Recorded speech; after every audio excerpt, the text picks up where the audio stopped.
E aí, investidor e investidora, tudo bem com vocês? Espero que sim, que Deus continue abençoando nossa vida com muita saúde, paz e prosperidade.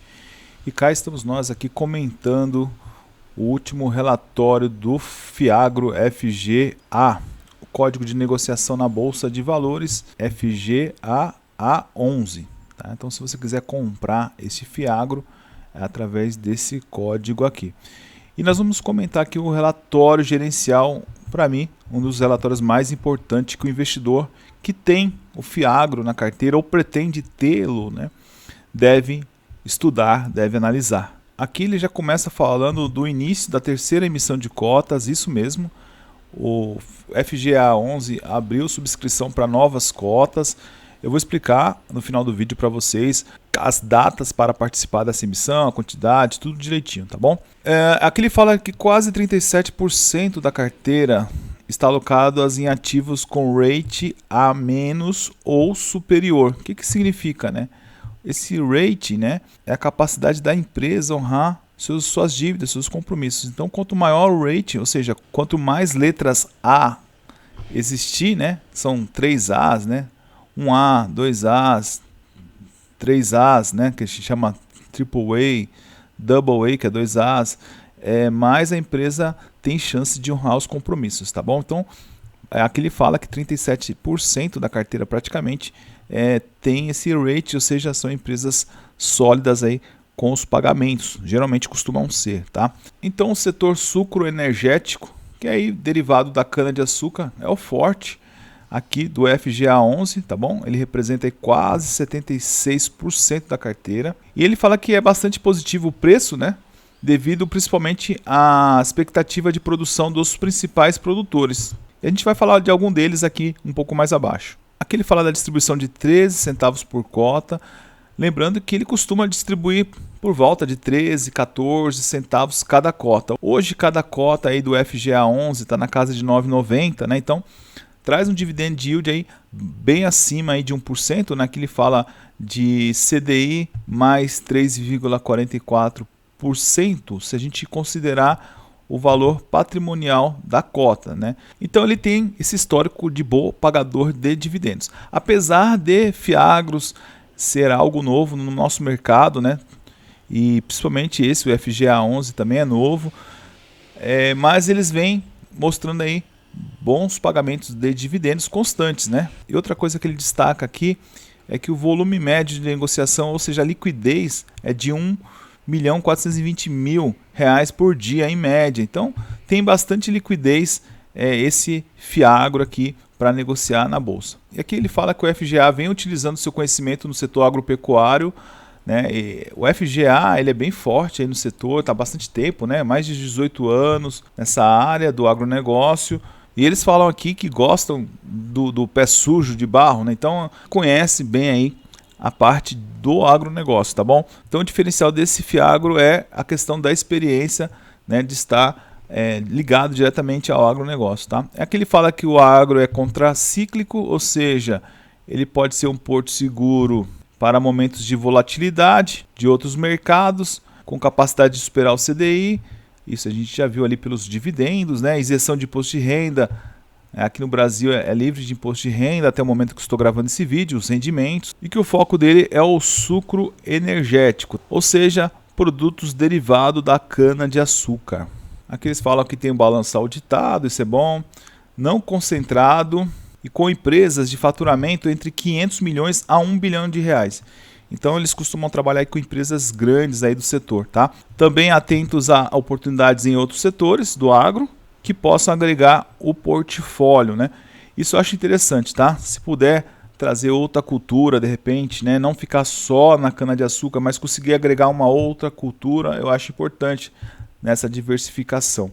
Porque hoje nosso risco maior é isso, né? A gente está ligado a uma única cultura, então nós temos riscos biológicos, nós temos riscos climáticos, e também nós temos riscos aí governamentais, né? Então aqui tem o nome do fundo, a gestão, administração, tá bom? Os códigos, nós já falamos aqui, quantidade de cotas, 34.097.599 cotas, perdão.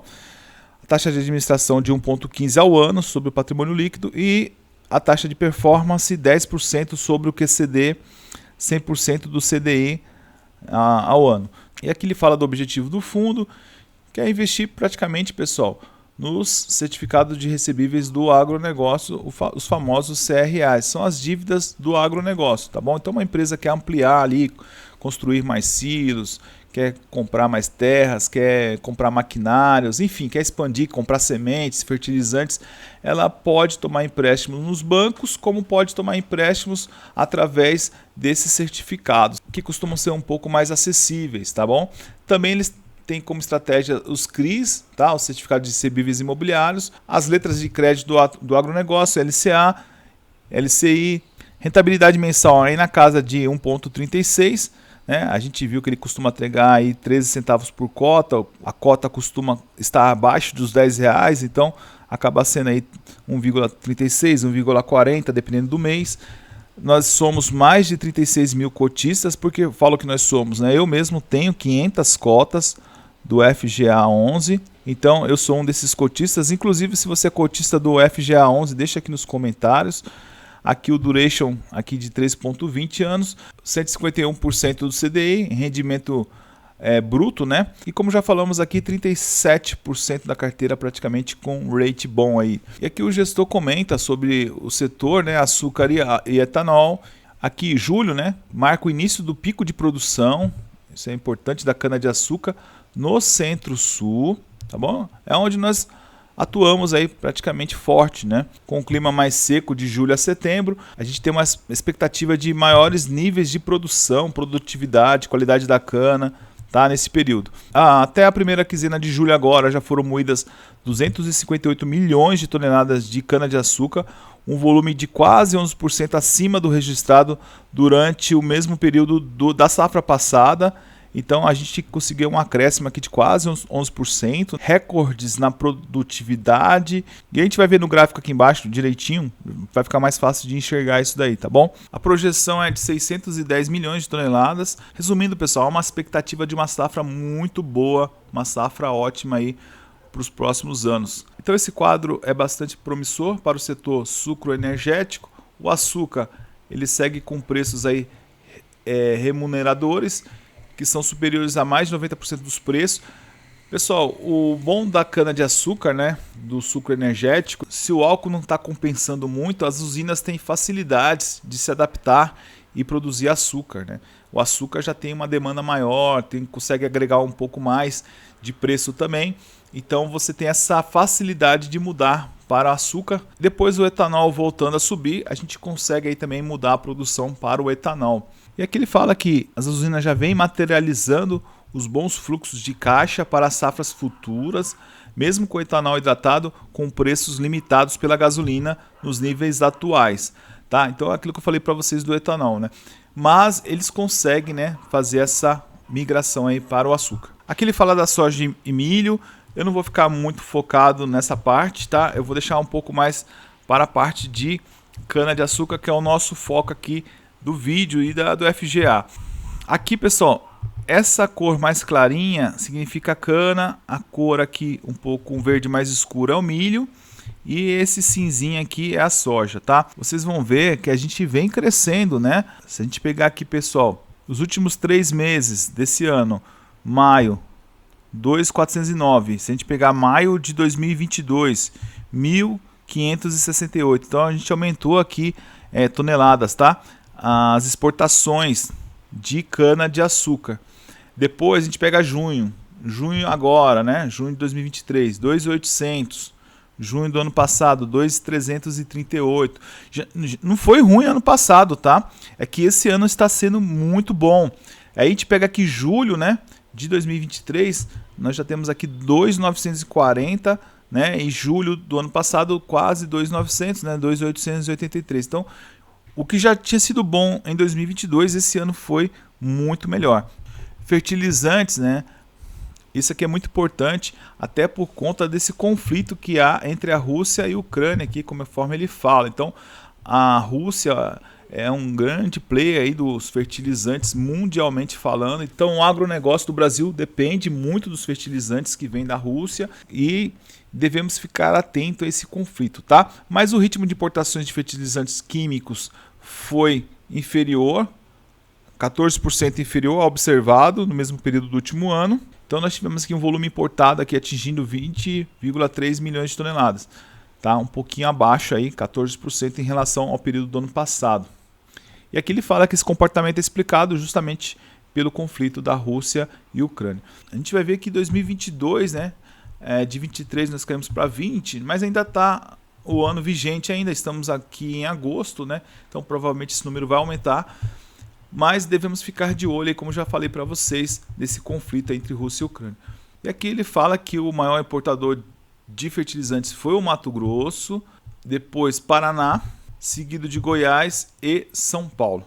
E aqui o comentário do gestor, né? O mês de julho foi um mês positivo para a macroeconomia brasileira. Aqui ele fala sobre a agência de risco, de classificação de risco, né? Aumentou o rate do Brasil, então o Brasil ficou o melhor pagador, né? Lembra que tem um rate AAA, o Brasil não é nem A ainda, né? O Brasil era BB-, melhorou, foi para BB, né? Sem o menos. Aqui houve uma evolução no risco do Brasil, que fala que essa melhora foi devido ao desempenho macroeconômico e fiscal, né?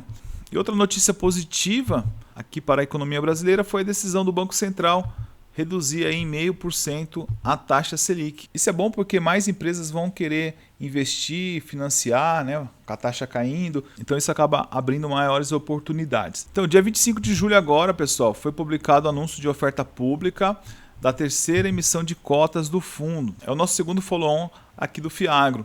Léo, o que significa isso na prática? Pessoal, na prática significa o quê? Quem tinha as cotas do Fiagro, do FGA11, até o dia 31/7, dormiu comprado com ela do dia 31/7 para o dia 1º de agosto, terá direito a participar dessa subscrição, com um fator de 30,61%. O preço de exercício, ou seja, o preço que nós vamos pagar pela cota, comprando via subscrição, é de R$ 9,78, tá? Hoje a cota está na casa de R$ 9,90. A negociação é até dia 15 de agosto. E reservas vão ter até o dia 17 de agosto e a data de liquidação dia 18 de agosto, tá?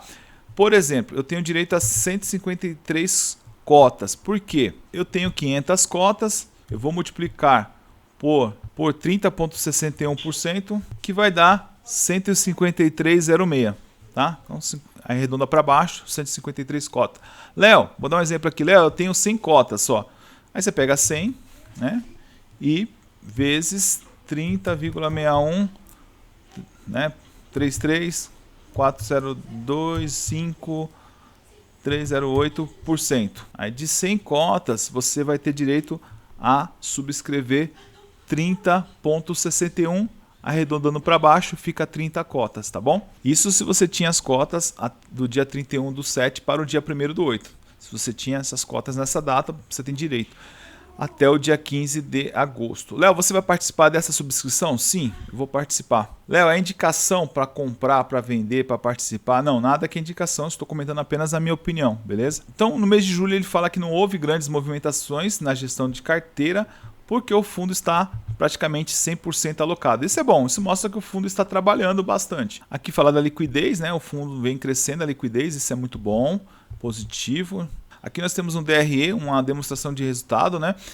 E a receita foi de 3.716.810, as despesas aqui 315 mais 105 de despesa, o resultado é esse, 3.295.873 reais, tá? Só que ele distribuiu aqui, pessoal, mais do que ele teve de resultado, né? Então, ele usou aí um pouco do caixa para fazer o pagamento dos proventos, dos rendimentos. Teve um total retido no semestre aqui de 1.136.815, num acumulado de 118,272, tá? O que deu aqui 13 centavos por cota. Então ele vem pagando essa casa de 13, 14, mas aqui a gente tem que ficar de olho, né? Porque a gente teve o resultado e pagamos um pouco a mais do que o resultado. Ele fala que é importante ressaltar que o nosso fundo é resiliente, estável, com menor risco de crédito. Aqui ele fala dos rates de novo, né? A menos ou superior do mercado.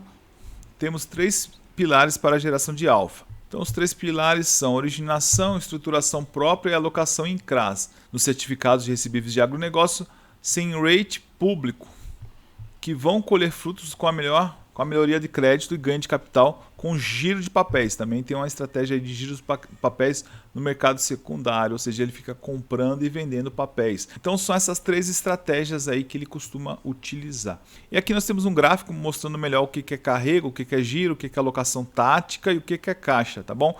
Até uma sugestão, era bom se eles colocassem umas cores bem diferentes aqui, né? Colocassem uma cor vermelha, amarela, azul, sei lá, umas cores muito parecidas, né? Umas com as outras, né? E aqui ele fala também da composição dos rates, né?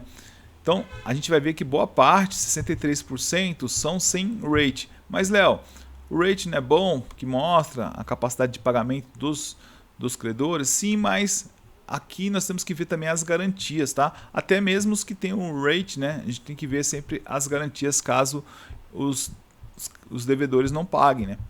Aqui ele fala que em 2022 fez 2 emissões. Aqui já em 2023 a estratégia de giro dos ativos da carteira teve papel importante na distribuição de dividendos, com a queda da Selic e maior disponibilidade de recursos para alocação. E no final de 2023 o fundo deve proporcionar, né, rentabilidade complementar através da originação e estruturação. Vamos ver, né? Vamos aguardar. Aqui nós temos os ativos locados. Eu vou mostrar aqui, pessoal, pelo gráfico aqui fica um pouquinho mais complexo. Eu vou mostrar, acho que dessa forma aqui fica mais fácil de entender, quer ver? Deixa eu aumentar isso daqui. Então hoje, pessoal, a nossa carteira está assim, ó. Alcoeste, por exemplo, tá? Vou pegar aqui um exemplo. A dívida, né, o CRA dele é CDI mais 5%. Ele representa 2,3% da carteira. Vou pegar aqui as maiores posições da carteira, tá? A maior posição é essa daqui, 10% da Jalles. Tá? A Jalles é uma das maiores empresas do Brasil aí no setor de sucro energético, se não me engano, tá? E se não me engano também ela é listada na bolsa. E ela aqui, ó, ela tem AAA, é uma empresa que tem uma solidez aí, né, um rate bem alto, grandes chances de honrar suas dívidas, né? Se a gente pegar depois o segundo lugar aqui é a Lins, né, a usina de Lins aqui, que tem um A só, né? Depois a gente vai ter o Bifol, que tem um A menos, aqui já chegando perto do B, né? E assim a gente vai indo, tá? É bom sempre olhar essa questão da diversificação da carteira. Eu gosto de carteira diversificada, até se for pulverizada, melhor ainda, né? Para poder diluir os riscos, tá bom? E aqui, pessoal, a gente consegue ver melhor as maiores posições e o que tem de garantias. Essa parte aqui é uma das partes que eu mais gosto, tá? Então aqui o ativo Alcoeste, né? No caso, açúcar, etanol e energia. Fica aqui em Fernandópolis, interior de São Paulo. Isso aqui que eu acho legal, alienação fiduciária de terras, tá?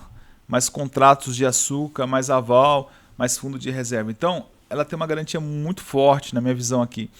Se ela não conseguir pagar, a gente tem aqui terras aqui como garantias, por exemplo, tá? Aí depois a gente tem aqui usina Batatais também, mesmo esquema, né? Fica em Batatais e Patrocínio Paulista também em São Paulo. Aqui já as garantias já é um pouquinho mais complicado. Aval dos controladores, já fico um pouco mais desconfortável com essa garantia aqui, tá? Eu, Léo Investidor. Usina Lins, né? Fica também no interior de São Paulo, Lins. Aqui também aval dos controladores, né? Aí se a gente pegar o Bifol, né, que também é uma das que tinha maior posição lá, uma empresa de nutrição vegetal, que fica em Uberaba, Minas Gerais. Aqui já é cessão fiduciária de recebíveis, mais aval dos controladores. Aqui ok, né? Eu gosto bastante de terras, tá? Como garantias. E aqui nós temos a Jalles, né? Vou pegar aqui a Jalles aqui para a gente ver. Aqui não tem, é clean, tá? Léo, quais são as garantias então, né? As garantias no caso da Jalles é a questão do seu rate, né? Então ela tem um rate bem forte, tá? E aqui tem outras aqui com terras também. Pessoal, eu não vou entrar a fundo em cada uma delas, tá? Depois eu recomendo vocês darem uma olhada, estudar cada uma dessas garantias, tá bom? Aqui por estado a gente vai bater o olho e já vai ver que boa parte está na região aqui sudeste, centro-oeste, né? Principalmente São Paulo e Minas Gerais, tá bom? E um pouco aí de Goiás e os demais regiões do Brasil sul, né? Centro-oeste, um pouco menos peso. E aqui ele vai explicando cada uma delas, tá? O Álcoa Oeste está localizado em Fernandópolis, quantas toneladas faz, tudo. Tem um terminal aqui da Rumo Logística lá, olha que interessante, né? Então, assim, são empresas, pessoal, gigantes. Algumas dessas usinas, tá? Usina de Lins, usina Batatais, algumas usinas dessas eu já fui pessoalmente, tá? Porque eu alugo máquinas para elevação de pessoas, tipo umas plataformas elevatórias. E eu conheço alguma dessas usinas porque eu aluguei máquinas lá para eles, fui dar treinamento, inclusive lá há uns 10, 15 anos atrás, mais ou menos, tá bom? Então tem algumas que eu conheço, Santa Fé, por exemplo, eu conheço. Então tem várias aqui que eu conheço que são usinas gigantescas, tá? Depois eu vou recomendar vocês darem uma olhada, darem uma estudada aqui. E aí, pessoal, gostaram desse conteúdo? Agradeço aí pelos likes que vocês deixaram, pelo feedback que vocês deixam nos comentários. Lembrando que não é indicação nem recomendação de investimento de compra ou venda de ativos aqui ou de Fiagro, tá bom? Estou apenas compartilhando a minha opinião, tá bom, pessoal? Um abraço, fique com Deus, tudo de bom para vocês. Valeu!